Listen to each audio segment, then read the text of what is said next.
그 다음에 오늘 마지막 시간인데 두 개의 주제를 공부하도록 하겠습니다. 먼저 이제 제2절에 행정행위의 종류라고 있어요. 이거는 이제 우리 다시 한번 행정행위는 행정기관이 구체적 사실에 대해서 법 집행하는 조치로서 국민보다 우월적 지위에서 권력적으로 법을 집행해서 국민하고 사이에 권리 의무 등 법적 효과를 발생시키는 행위야. 그런데 이거를 뭐 이러쿵저러쿵 기준 가지고 분류해 볼 수도 있다. 그래서 여러분들이 여기서는 이게 시험에 직접 나온다는 부분이 아니고 개설이라는 파트에서 표 그려놨죠. 이거는 이제 앞으로 이제 자주 나오는 그 용어들에 대해서 이제 설명해 놓은 거에 불과합니다. 그래서 여러분 읽어봐도 충분히 될 수 있는 게 있고, 다만 이제 좀 생소한 게 법률 효과의 발생 원인 첫 번째 거 나오는 거 있지. 그거 일단 알고 갑시다. 자, 법률 효과는 건 권리 의무, 국민하고 사이에 권리나 의무 발생되게 만드는 원인이 되는 게 뭐냐를 기준으로 해서 좀 생소해. 법률행위적 행정이, 준법률행위적 행정이 이런 구분을 한대. 그래서 그 오른쪽에 보니까 자, 첫째 줄이 끝에 보면 국민하고 사이의 법적인 효과는 권리 의무는 뭐에 의해서 발생? 이 의사표시 누가 한 거냐면 행정기관이 한 거야.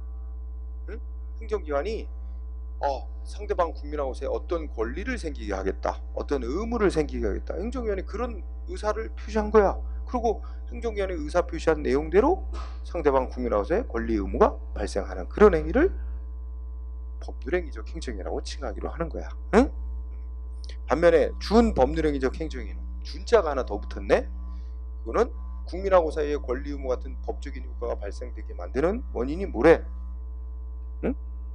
두 번째 줄 끝에 법령이 정한 바에 따라. 그러니까 행정기관이 무슨 의도를 가지고 국민한테 행위를 하든 행정기관의 의도대로 의도한 내용하고는 상관없이 법에서 행정기관이 이런 법 집행을 하면 어떤 효과가 부여된다라고 법이 정해놓은 거야. 그 법이 정한 대로 효과가 생기는 그런 유형 행위를 통틀어 준법률행위적 행위라고 칭하기로 한다. 이 정도 선. 일단 그 다음에는 쉬운 얘기들이 있어. 국민한테 이익 주냐, 불이익 주냐, 이익과 불이익을 동시에 발생시키냐. 또 행정위원이 얼마나 법에 구속을 받으면서 하냐. 법에 꼼짝없이 100% 법대로 그대로만 하게 돼 있는 행위를 기소행위. 법이 정한 테두리 안에서 어느 정도 행정기관에게 선택하고 결정할 권한이 주어져 있으면 재량이 주어진 행위. 그래서 재량이 이런 식의 구분도 있고, 특히 이제 맨 마지막에 또 용어가 뭐야? 맨 밑에 대인적, 대물적, 혼합적 이런 구분이 있죠. 자, 우리가 행정기관이 법 집행할 때 뭘 기준으로 삼느냐 이거야. 그러니까 상대방 국민의 능력이나 자격 이걸 기준으로 해서 뭔가 조치를 하면, 법 집행하면 그걸 대인적 행위라 그래. 사람의 자격, 능력을 기준으로 하는 거. 예를 들면 공무원으로 누군가를 임명할 때 그 공무원이 될 대상자의 능력, 자격 이런 거 보고 하는 거지. 그 사람이 무슨 차를 뭐냐, 무슨 재산을 얼마 이런 거 기준 아니잖아. 그래서 운전면허도 그렇고 공무원 임명도 그렇고 다 대인적인 행위겠지. 그 다음에 대물적인 건 사람의 자격 능력이 아니라 법이 요구하는 시설, 물건 이런 걸 제대로 갖췄느냐, 법에서 요구하는 물건 시설을 구비했느냐 이걸 기준으로 해서 허가를 내주고 이런 거 있지. 그런 거는 대물적인 행위라고 부르는 거지. 그리고 두 가지 다 사람의 자격 능력과 물건 시설 요건 다 두 가지 다 요구하고 두 가지 다 갖췄을 때 해주는 걸 혼합적 행위라고 부르는 거고 뭐 큰 의미는 없어. 근데 여기서 특히 이제 대인적, 대물적 이거 이렇게 구분하는 가장 큰 이유는, 자, 운전면허 내주는데 사람 그 상대방의 사람 자격 능력 보호 내주는 거지. 그럼 운전면허를 받은 사람은 자기는 운전면허를 받을 만한 능력, 자격이 인정됐다 해서 받은 거 아니야? 근데 그 사람이 딴 사람한테 운전면허 팔아? 난 또 따면 되니까 50만 원 받고 팔아? 그럼 이거 운전면허 받은 효과가 딴 사람한테 이전될 수 있을까? 넘어갈 수 있을까? 될 수가 없겠지. 왜? 그 넘겨받는 사람은 그런 요건을 구비했는지 뭐야? 아직 심사도 안 거쳤잖아요. 그죠? 먼저 받은 사람만 그게 축적됐다고 인정된 거 아니야. 그래서 대인적인 그런 행위는 그 허가니 면허받은 효과가 타인에게 이전되고 상속, 양도 이런 게 될 수가 없는 거야. 이전이 될 수가 없는 거야. 되느냐 안 되느냐, 그지? 근데 술집 영업 허가 같은 거는 어떻게 하겠어? 술집 영업 허가 내줄 때 뭐 보고 내죠? 그 술집 영업할 사람의 자격 능력 따져?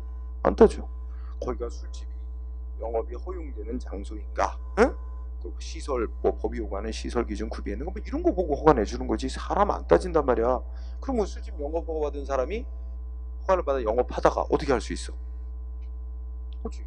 뭐 그런 사람 있잖아. 새로 개척을 해서 자기가 영업을 어느 정도 해서 고객 만들어 놓고 딴 사람한테 뭐 옛날 요새는 어떤 집안에는 뭐 권리금 받아서 팔아 넘기고 자기는 또 딴 데 가서 새로 개척하고 뭐 이런 사람도 있잖아. 술집 영업 허가의 효과는 타인에게 이전될 수 있어요. 그러면 이전받은 사람은 다시 허가를 받을 필요가 없어요. 허가받은 게 그대로 넘어온 거야. 그 장소에서 그 술집 영업하는 거 문제 없다고 이미 인정된 거거든. 그래서 누가 영업을 하든지 그게 중요한 게 아니야. 그래서 다시 허가받을 필요는 없고 다만 자기가 허가받은 거를 넘겨받았다는 사실은 행정기관에 신고를 하게 돼 있어요. 허가를 다시 받을 필요 없고 신고만 하면 돼. 응? 그런 것처럼 그런 거 알아보기 위해서 대인적 행위냐 대물적 행위냐 이런 구분을 하는 겁니다. 응? 자, 그 정도 하고요. 자, 뒤로 가면 뭐 다른 거는 큰 게 의미가 없으니까 자, 바로 들어가죠. 거기에 이제 두 번째 주제로 복효적 행정행위 이런 구분이 있죠. 응? 복효적 또는 이중 효과적 이렇게 말하는데 이게 쉽게 말하면 행정기관이 법집행위를 하나 하는데 하나의 법집행위를 하는데 그 국민한테 발생하는 효과는 이익도 생기고 불이익도 생기고 두 가지 효과가 같이 발생하는 그런 유형 행위를 복효적인 행위라고 칭하는 거야. 응? 그런데 이것도 세밀하게 들여다보면 두 가지가 있어요. 법집행위 하나 했는데 동일한 상대방 국민한테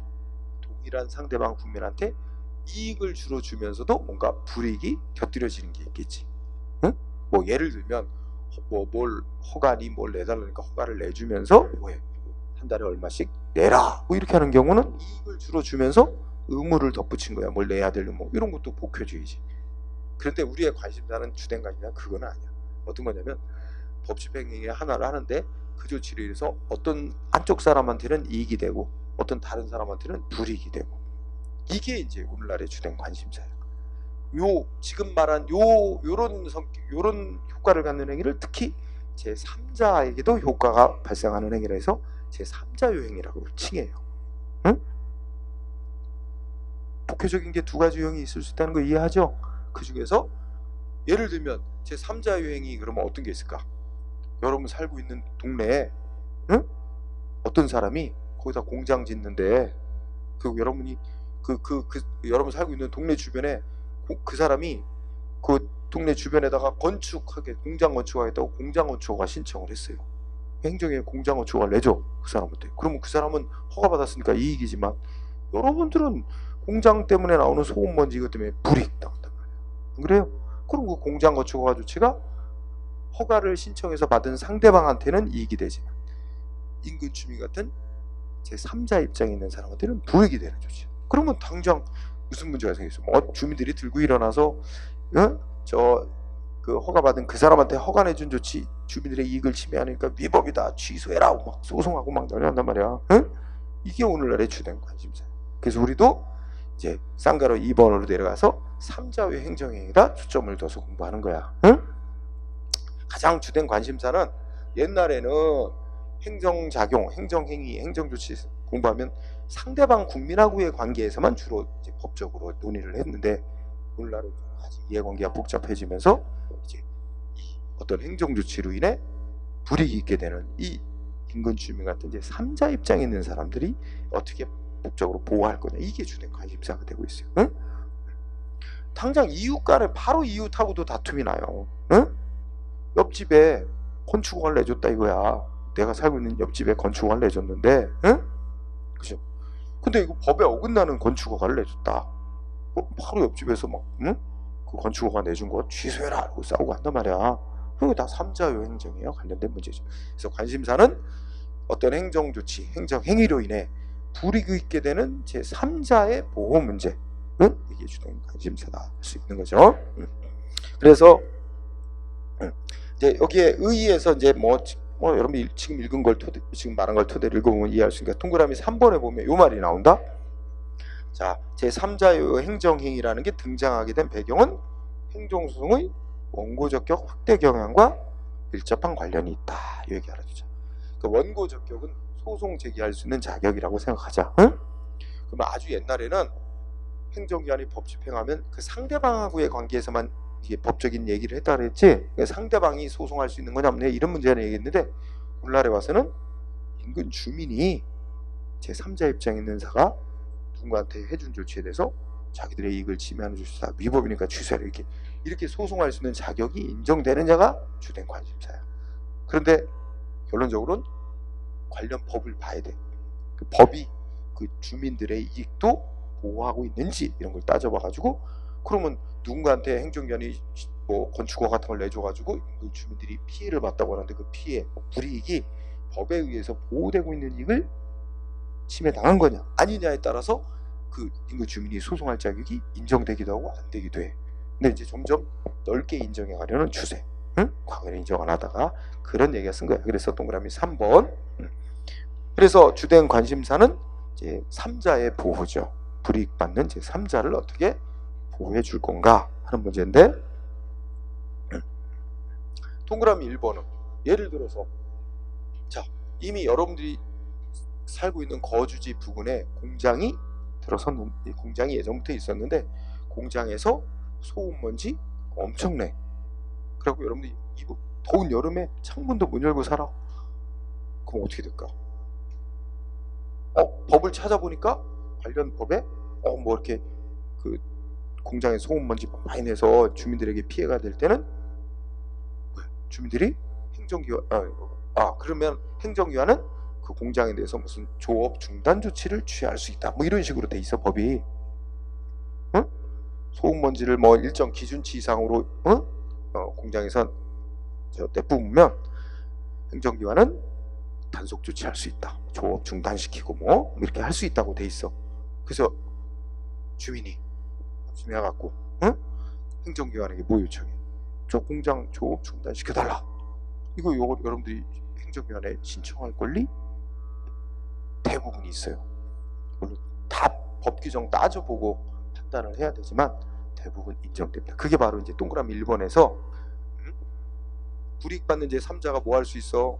행정기관에게 그 공장 단속해달라고, 단속 조치해달라고 요구할 신청권이 있어요. 그런 게 행정기관이 권한 발동해달라, 이거죠. 조치해달라, 법이 정한 조치 취해달라 요구할 권리 인정돼. 100%는 아니고 항상 뭐 보고 따져야 되는지, 법 규정에 주민의 이익이 보호되고 있는지, 주민들에게 그런 걸 요구할 수 있는 권리가 명시되어 있는지, 꼭 명시 안 됐더라도 사실을 따져볼 때 사회 통념상 합리적으로 보면 이 권리가 있다고 인정돼야 된다. 그러면 이게 이제 조리상 권리가 있다고 그렇게든지 연결하는 거야. 어쨌든 오늘날은 그렇게 폭넓게 인정돼 가고 있습니다. 그 다음에 동그라미 2번, 요거는 이제 이런 경우를 가정해봐. A라는 사람이 내가 살고 있는 동네 주변에 화장장을 짓는다든지 공장을 짓는다든지 신청이 들어갔어. 그러면 예를 들어 시장이 아직 허가 내준 건 아니야. 허가 내줄지 말지 지금 무슨 공청회를 연대. 그러면 주민들 공청회에 참석할 권리 인정될까?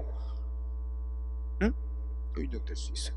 근데 무조건은 아니고 신청을 해서 또는 행정위원이 참여를, 그러니까 신청을 한다든지 아니면 행정위원이 당신도 참여하시오라고 했다든지 해서 그 행정 절차라고 크게 말할 수 있는데, 행정 절차에 참여할 수 있도록 인정이 된 3자는, 인근 주민 같은 3자는 그 절차에 참가할 권리가 보장이 됩니다. 그래서 참가해서 자기 주장도 펼치고 유리한 증거도 제출하고 이럴 수 있겠지.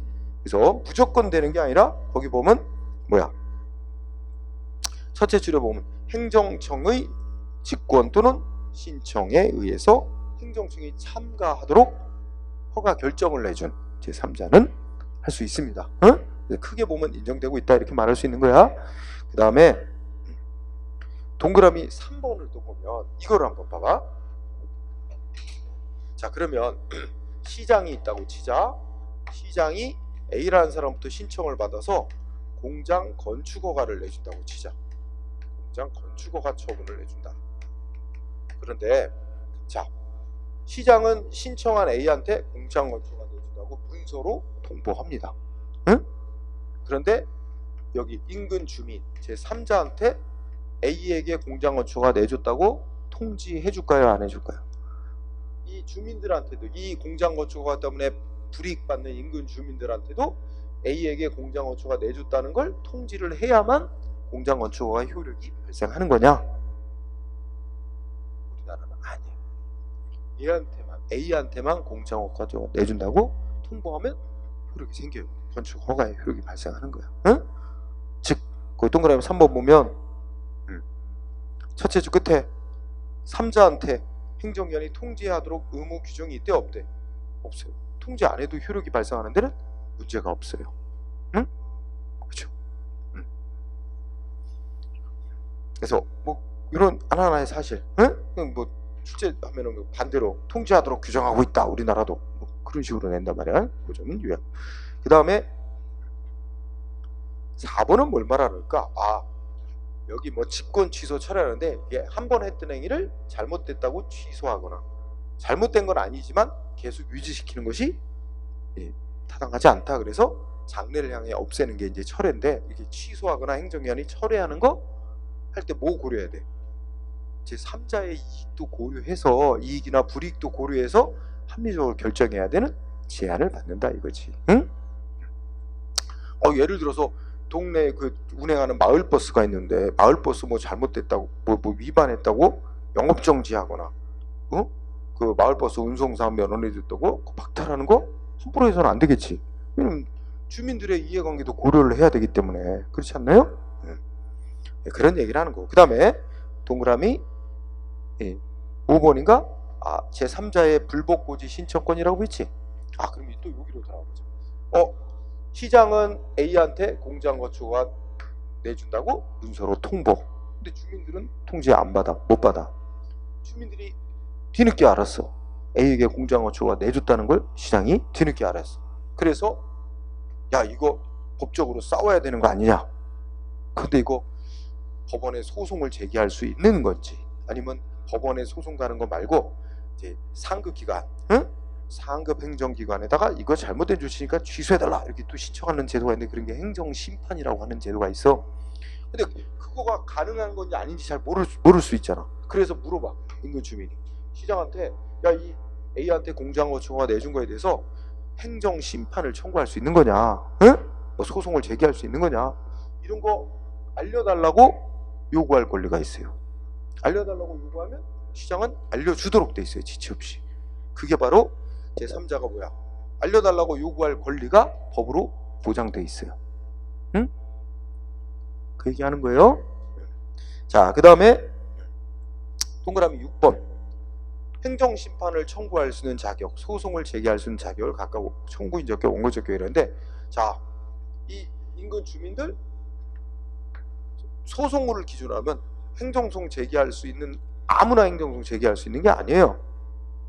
아니, 예를 들어서 저기 뭐야, 만약에 뭐라 그럴까, 내 친구가 술집 영업하는데 친구가 영업정지를 받았어. 그럼 내 친구 법 잘 몰라. 그럼 내가 내 친구를 위해서 대신 행정심판 청구하고 막 싸워서 취소받으려고 할 수 있을까? 안 되지. 나는 법적인 이해관계가 없어요. 친구하고는 사실상 친한 관계일 뿐이지 법적으로 이해관계 없는 자 아니야. 영업정지 때문에 내가 법적으로 불이익 받았나? 행정조 처분 때문에 자기의 법적 이익을 침해당한 자만 소송으로 소송 제기할 자격이 부여됩니다. 그러니까 여기도 보면 이 인근 주민 소송한다, 제3자가 소송한다, 무조건 소송할 자격이 인정되는 게 아니라 행정 처분 때문에 제3자 자기의 법이 보호하는 이익을 침해당했다 할 때만 구제받게 소송할 자격이 주어지는 거예요. 그러니까 키워드는 법이 보호하는 이익을 침해당해서 소송을 통해 구제될 법적인 이익, 법률상 이익이 있는 자만이 소송 제기할 자격이 주어집니다. 그러니까 3자라고 무조건 되는 게 아니라 누구든지 법률상 이익, 구제받을 법률상 이익이 있는 자만 소송 제기할 자격이 주어집니다. 3자도 그러니까 관련 법을 검토해서 법이 보호하는 이익을 침해받았다 인정되는 3자는 소송할 자격이 주어지고, 아이고 침해받은 이익이 법에 의해 보호되고 있는 이익은 아니네요. 그러면 소송할 자격이 안 주어지는 겁니다. 응? 소송할 자격이 인정되지 않는 자가 소송을 냈다? 법원이 재판 안 받아줘요. 거부해요. 소위 각하시킨단 말이야. 응? 자, 그 다음에 7번 넘어가도 되고 8번도 좀 넘어가도 됩니다. 쟁송제의안. 자, 9번은 또 공부하죠. 9번을 공부하면 우선 첫 번째가 뭐냐면, 두 번째 줄에 판결은, 좀 간략히 말하면 핵심은, 자, 행정소송에서 판결 내리죠. 판결은 누구한테도 효력이 있대? 3자한테도 판결 효력이 있어요. 응? 판결은 제3자에게도 효력을 미친다. 응?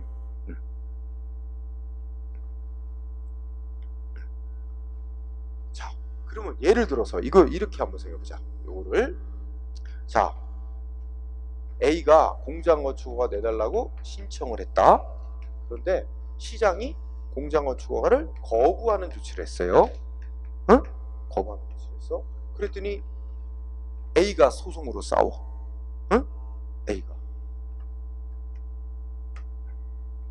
그래서 이 사람보다 좀 사안을 바꿔서 하자. 자, A가 신청을 했고 시장이 공장어축허 처분을 냈어. 그랬더니 자, 인근 주민이 소송을 냈어. A에게 공장어축허가 해준 건 위법이다. 위법이라고 주장하면서 위법이며 자기들의 법이 보호하고 있는 환경이익을 침해했다. 그러면서 취소해달라고 소송을 냈어. 없던 일로 취소시켜달라고.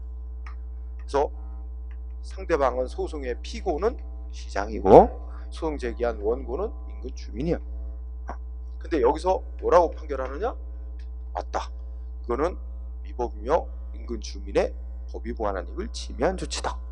따라서 인근 주민 승소, 즉 취소 판결을 내렸다고 쳐보자. 그러면 이 판결 나오면 어떻게 될까? 시장이 A에게 내준 공장어축허가 처분은 처음부터 위법이었다. 없던 일로 취소한다. 처음부터 없던 일이 돼버립니다. 응? 이 판결의 효력은 소송의 당사자가 누구하고 누구야? 인근 주민하고 피고, 시장이 소송의 당사자야. 판결의 효력은 원고, 피고 둘한테만 판결의 효력이 미치는 게 아니야. 누구한테도 이 판결 결과에 이해관계가, 법적 이해관계 있는 A한테도 판결의 효력은 미쳐요. 따라서 A는 공장어축허가 없었던 일이 되는 거예요. 판결 내려지면. 응? 그럼 A는 시장으로부터 공장어축허가 받았으니까 우르랄라 건축을 시작하고 있는데 판결 나왔대. 취소 판결. 그럼 갑자기 불이익 당하잖아. 응? 건축허가 돼버리잖아. 이런 불이익이 생길 수 있어요. 그래서 여기서는 자, 소송에 있어서는 원고, 피고 둘이 당사자고 소송 결과에 영향을 받는 이해관계에 있는 3자는 A가 됩니다. 그죠? 소송에 있어서의 이해관계 있는 3자는 A야. 이때 A는 뭐 할 수 있어?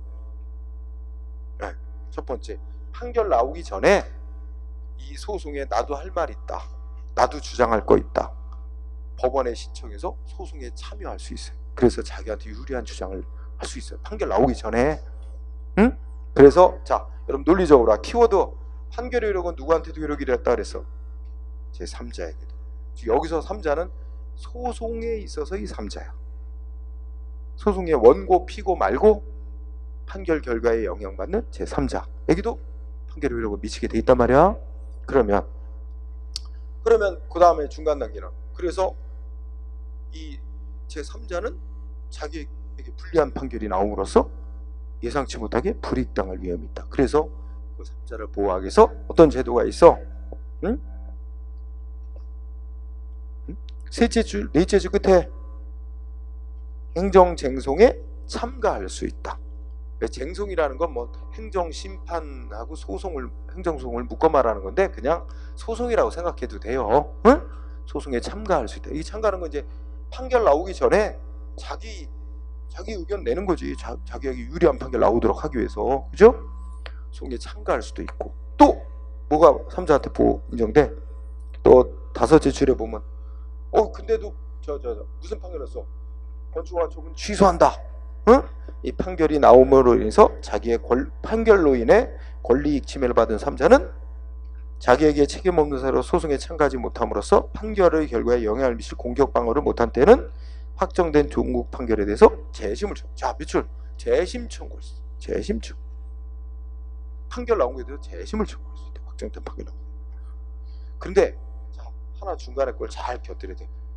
그러면 재심을 청구할 수 있는 자는 어떤 제약 조건이 있어? 어떤 자만 재심을 청구할 수 있어? 응? 있어. 찾아봐. 어떤 삼자? 응? 응? 써 있는데, 아니 거기 둘, 넷, 여섯째 줄. 자기에게 책임 없는 사유로 소송에 참가를 못한 삼자만. 그러면 생각해봐. 아니 지금 이 소송이 판결이 아직 안 나왔어. 소송이 진행 중일 때는 자기에게 이제 불리한 판결 안 나오도록 하기 위해서 A 어떻게 돼? 법원에 신청해서 자기 주장할 수 있지. 그게 소송 참가할 수 있는 거잖아. 근데 소송에 참가했는데 불리한 판결 나왔어. 응? 참가했는데 불리한 판결 나왔어. 그러면 어떻게 된다? 재심 청구 못 한다고. 응? 소송에 참가했던 삼자는 재심 청구 못 해요. 그럼 어떤 삼자만 재심을 청구할 수 있어? 판결 나온 거에 대해서. 자기에게 책임 없는 사유로 소송에 참가를 못 해서 불리한 판결을 받았을 때. 그러니까 뭐 소송에 이제 참여해가지고 자기 유리한 주장을 하려고 했었는데 지진이 났다든지, 예를 들면 극단적으로 그래갖고 재판에 참여를 못했다든지, 이런 삼자는 자기의 유리한 주장을 펼칠 기회가 없었잖아. 그럴 때는 불리한 판결 나온 거에 대해서 재심을 청구했어. 그 제약 조건이 되게 중요한 거예요.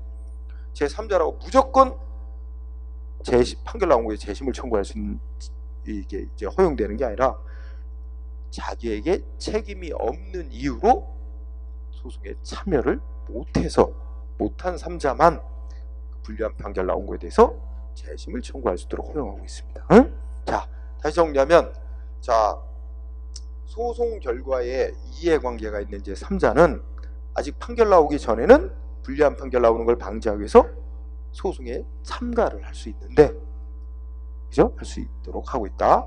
그런데 소송에 참가를 했는데도 불구하고, 그리고 자기에게 유리한 주장하고 증거도 내고 했는데도 불리한 판결이 나왔다? 거기에 대해서는 재심을 청구할 수 없다. 그러나 자기에게 책임 없는 사유로 소송에 참가를 못해서 불리한 판결 나왔을 때 한해서는 제3자가 판결에 대해서 재심을 청구할 수 있다. 이렇게 되는 거예요. 응? 그 정도. 밑에 재심 청구할 수 한다면 또 기간도 짧게 제한을 두고 있는데 그런 것까지는 지금 안 해도 됩니다. 그 다음에 10번 항목 보죠. 10번 항목 보면 어떻게 돼? 집행정지 신청권 해가지고 괄호치고 가구제라 그랬지? 가가 임시의 뜻이죠. 임시구제.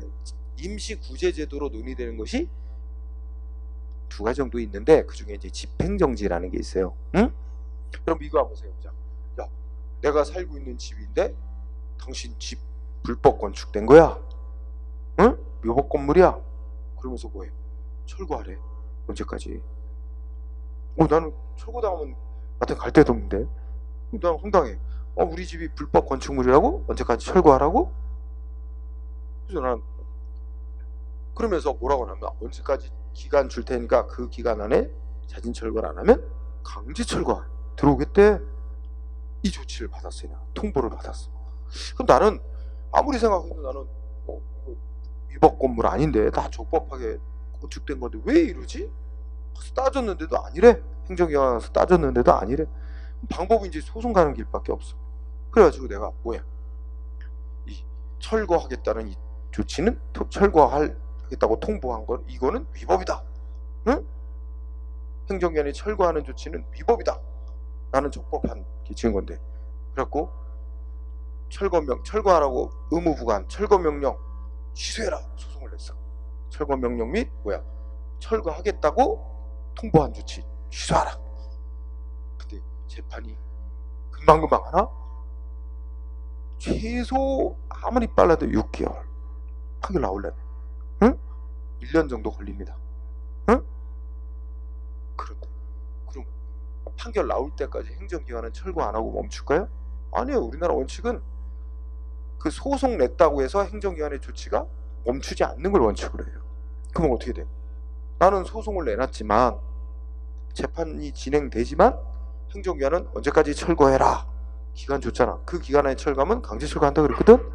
그럼 행정기관은 기간 기다렸다가 기간 지나면 강제 철거 들어와요.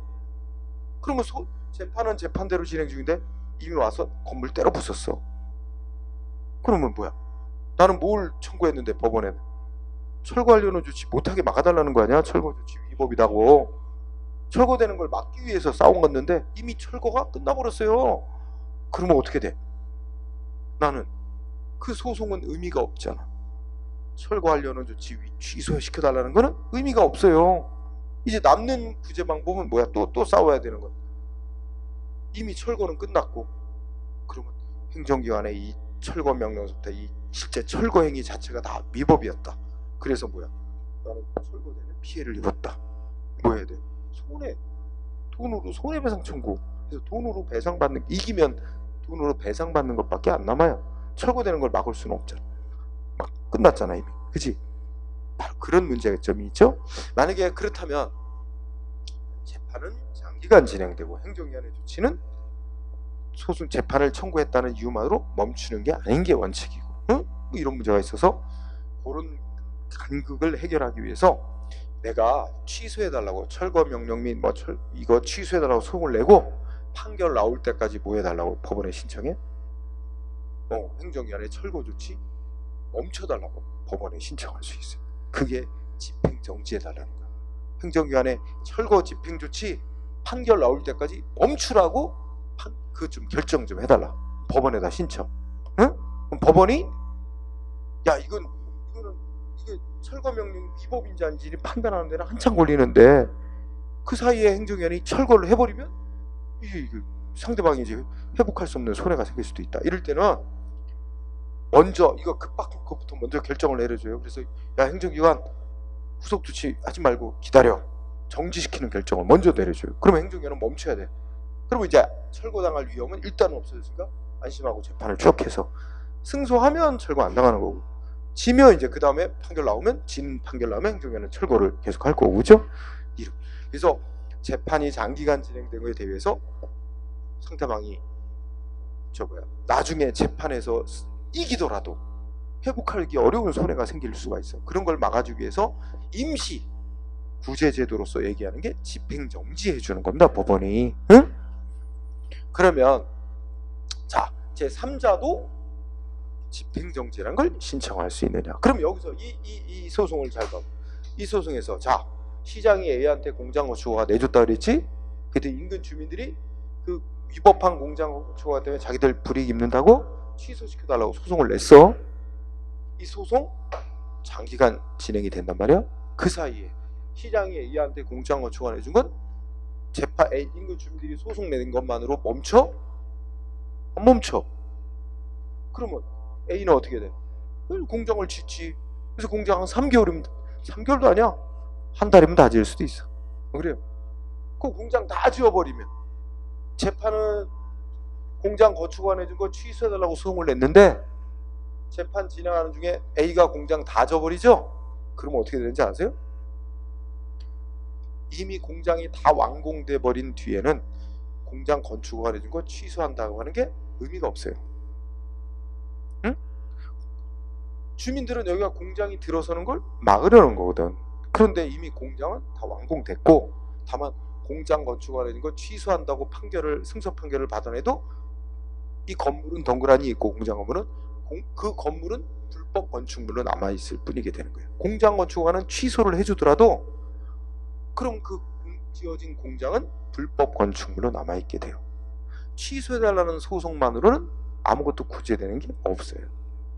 주민들이 원하는 거는 공장이 들어서지 않는 거잖아. 이미 공장은 지어졌어.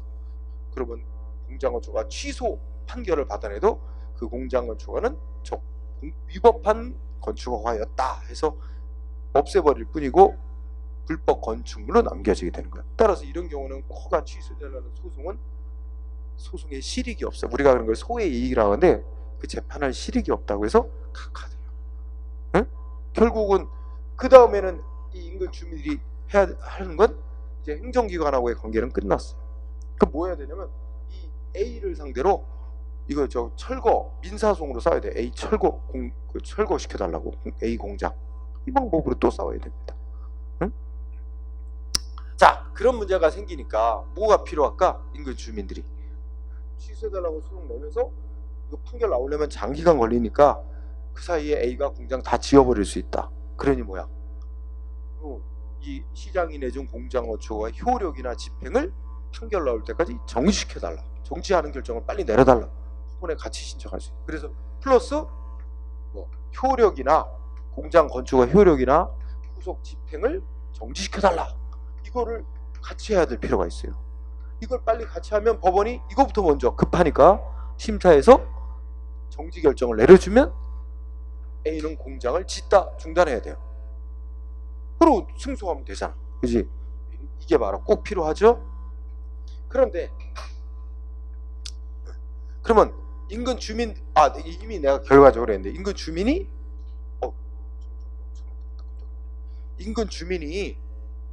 지금 인근 주민은 뭐한 입장이지? 소송을 제기한 자 입장이지. 소송의 당사자가 됐지. 소송을 제기한 원고잖아. 그러면 여기서는 공장 건축허가 처분은 상대방이 A고 인근 주민이 3자. 그럼 제 3자의 입장에 있는 인근 주민이 소송을 제기한 당사자가 됐을 때는 집행 정지해달라고 법원에 신청할 권리가 인정이 됩니다. 그런데 누가 다른 자들이 서로 소송 붙어서 싸우고 있는데 그 판결이 어떻게 나오느냐에 따라 자기들 이해관계 있다고 소송에 참가하는 자의 입장에서는 정지시켜달라고 신청할 권리가 인정이 안 돼요. 그래서 여기 결론이 뭐냐면 뭐라고 써놨어? 자, 넷째 줄에 보면 제3자는 그 다음 줄에 뭐 있어? 쟁송의 당사자. 응? 당사자가 될 때는 어떻게 될 수 있어? 집행정지라고 신청할 권리가 인정. 그런데 그 밑에 줄에 당사자가 아니라 남이 싸우고 있는 소송에 나도 이해관계 있다고 참가하는 자의 입장에 서면 제3자가 참가인 지위라면 집행정지해달라고 신청할 권리는까지는 인정이 안 된다. 왜 그렇게 결론을 나냐면 우리 행정소송법에서 소송의 당사자는 집행정지해달라고 신청권이 있다. 당사자만 인정을 하고 있기 때문에 그래. 법이 규정이. 응? 그 점을 유의. 자, 우리 그 밑에 판례를 보니까 뭐가 나왔어? 응? 판례 알아보기에 1번 키워드가 여기서 보면 시장이 공장허가 하나 내준 거에 직접적인 상대방은 A고, 그죠? 인근 주민이 3자 입장이라는 거지. 그러면 직접 상대방인 이제 3자도 경우에 따라 소송 제기할 자격이 인정될 수도 있고 아닐 수도 있다. 그죠? 그래서 제 3자도 그 행정처분 때문에 법이 보호하고 있는 이익을 침해당한 자라면 그 행정처분에 대해서 소송을 제기할 자격이 인정된다. 그 법이 보호하는 이익을 침해당했을 때만 그런 겁니다. 그렇지 않으면 무조건 다 소송 자격 주어지는 건 아니죠. 응? 그런 얘기를 하는 겁니다. 그러면 또 2번 판례를 볼까요? 자, 2번 판례를 보면 이번에 첫째 줄 끝에 보니까 법률이 업자들 간의 과당 경쟁으로 인한 경영의 불합리를 방지하는 것도 목적으로 하고 있는 경우, 요거를 밑줄 쳐주세요. 법에서 뭐라고 정해놨대? 법률이 업자들 간의 과당 경쟁이 생겨서 경영이 불합리하게 되는 걸 방지하는 걸 목적으로 정해놨대. 그러면 요런 취지의 규정이 있다는 건 어떤 지역에 너무 허가 같은 걸 너무 많이 내준다는 데서 업자들이 너무 많이 생기게 하지 말라는 거지. 과당 경쟁이 되지 않게. 그러면 법의 취지가 뭐야? 적정한 허가를 내주라는 거잖아. 허가나 면허를 너무 많이 내주지 말라는 취지지. 그 취지는 그 뭐야 이제 뭐 거래 질서 확립 이런 공익만이 아니라 기존에 이미 허가 같은 걸 영업 허가나 면허를 받아서 영업을 하고 있는 기존 업자들의 어느 정도의 적정한 이윤을 보호하기 위한 목적도 있다는 거지. 응? 그러면 기존 허가받은 업자들의 이익은 어떻게 돼? 법에 의해서 보호받고 있는 이익이다 이거야. 그럼 어떻게 돼? 그러면 이제 어느 지역에 어느 시군 어느 뭐 우리가 지방자치단체는 어느 시군 지역에 이미 허가받은 허가나 면허 받아서 어떤 영업을 하고 있는 업자들이 여럿 있는데 그 업자들만으로도 충분히 수요 공급 균형을 하고 있어요. 그런데 또 행정에 누구로부터 신청을 또 똑같은 업종에 면허를 또 내줬어.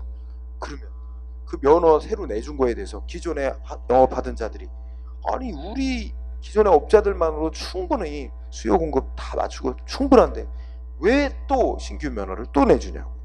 그 신규 면허 내준 것 때문에 기존 업자들의 영업이익이 악화되고 경영 불합리 생기면 법이 보완을 침해하는 거 아니냐? 소발작이 인정된다 안 된다? 된다는 거야. 전제 조건은 그래서 법 규정이 지금 읽은 것처럼 뭘 목적으로 하고 있다고 인정이 돼야 돼? 응? 기존 업자들의 경영 불합리되는 걸 방지하려는 목적이 있다고 그게 규정이 돼 있거나 법 해석해 볼 때 그런 취지가 있다고 나올 때를 전제로 하는 거야.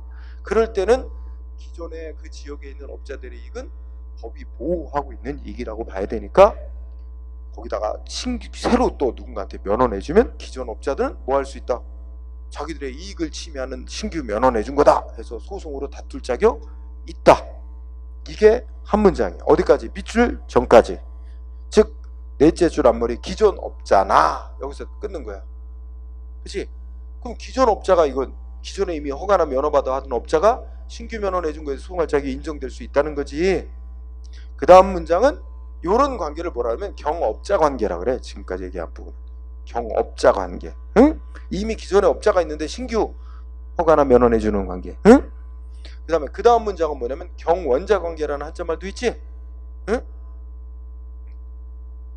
야, 예를 들어서 어느 지역에 한 업자한테만 면허를 발급해 준다 이렇게 돼 있다고 치자. 응? 그랬더니 여러 업자가 자기가 면허를 발급받겠다고 5이 신청이 왔어. 5 업자가 자기 면허 받겠다고 신청을 해왔어요. 하나 업자한테만 면허를 내준다고 돼 있어요. 그러면 어떻게 될까? 결국 신청한 5개 업자 중에 한 업자한테만 면허를 내주겠지? 그러면 동시에 어떻게 될까? 그러면 신청한 업자 한 업자한테만 면허를 발급해 주는 건 동시에 뭐가 되는 거야? 다른 신청한 4 업자한테는 면허 발급을 거부하는 게 되는 거지. 응? 그런 관계가 돼. 그런 관계를 경원자 관계라고 그래. 그 설명이 쭉 있는 거야. 그치? 네. 그러면 경원자 관계에서는 그러면 신청했다가 탈락한 업자들은 오히려 저 면허를 발급해준 제 업자보다 내가 더 충분히 요건을 구비하고 있는데 왜 나를 안 내주고 쟤를 내줬느냐 하고 소송으로 소송 제기할 자격 인정된다는 겁니다. 그 얘기가 경원자 관계에서는 탈락한 업자는 어떻게 돼? 취소를 해달라고 소송할 자격 인정된다. 응? 근데 이거 앞에서도 한 거예요. 앞쪽에서도 개인적 공간할 때. 그 다음에 3번 판례도 공부를 했는데 이거는 뒤에 행정심판하고 좀 연관이 있어서 지금 설명을 하기에는 좀 그렇습니다. 그래서 그건 좀 넘어가고 자 4번도 앞쪽에서 공부한 건데 그래도 한번 읽어보자. 뭐라고 되어 있냐면 4번 판례 행정처분의 직접 상대방이 아닌 자로서 그 처분 때문에 자기의 뭐 환경상 이익 등 법이 보호하는 이익을 침해받거나 침해받을 우려가 있다는 이유로 소송을 제기하는 3자. 그러니까 제3자가 소송을 제기하는 경우지 지금. 응? 자, 제3자는 뭐 해야 된대? 자기의 환경상 이익이 그 처분의 근거법 내지 관련법에 의해서 직접 보호되고 있다는 거를 입증을 해야만 소송할 자격이 인정이 된다. 이렇게 얘기를 하면서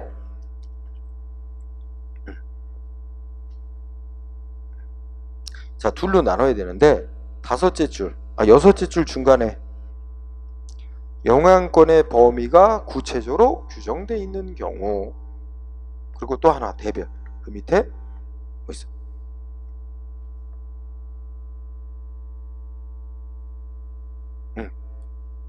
영향권의 범위가 구체적으로 규정되어 있는 경우, 요거 밑줄 쳤죠?